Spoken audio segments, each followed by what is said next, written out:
Hi everyone, আমার একটি mini ব্লগে আপনাদের সকলকে স্বাগত জানাচ্ছি।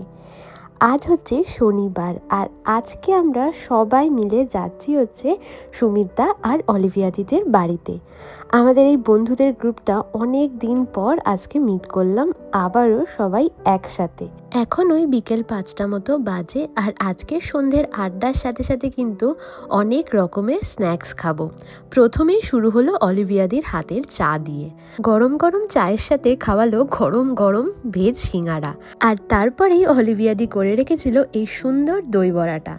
আর এই যে এই ভেজ পাপটা আমি করে এনেছিলাম, আর এই ভেজিটেবল চপটা করেছিল মধুমিতাদি।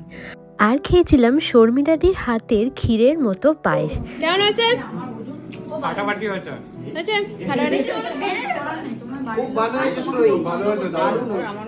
Thank you. খুব ভালো হয়েছে। একটার পর একটা জিনিস তো খাওয়া দাওয়া চলছিল, সঙ্গে এই ছোট্ট মানুষটার কত যে কায়দা কানুন আমরা দেখছিলাম। ওদিকে দেখায়, দর্শক ওদিকে তো। তারপর ঠিক করে করো ভিডিও। আজকে সন্ধ্যের লাস্ট স্ন্যাক্স আমাদের দই বড়া। দই বড়া খেতে তো আমার ভীষণ ভালো লাগে, জানেন তো। আমার দই বড়ার বড়াটার থেকেও ওই দইয়ের গ্রেভিটা খেতে তো বেশি ভালো লাগে, আর বানিয়েছিল বেশ ভালো। তো সবাই আমরা খাওয়া দাওয়া করছি, সঙ্গে প্রচুর পরিমাণে আড্ডাও দিচ্ছিলাম। রাত এখন 10টা থেকে 10:30 মতো বাজে। আমরা সবাই বেরিয়ে পড়লাম নিজেদের বাড়ির উদ্দেশ্যে। আর আজকের সন্ধ্যাটা তো ভীষণ ভালো কাটলো। আর এই ছোট্ট ব্লগটা আপনাদের কেমন লাগলো অবশ্যই কিন্তু কমেন্টের মাধ্যমে জানাবেন। আজকের মতো বাই বাই।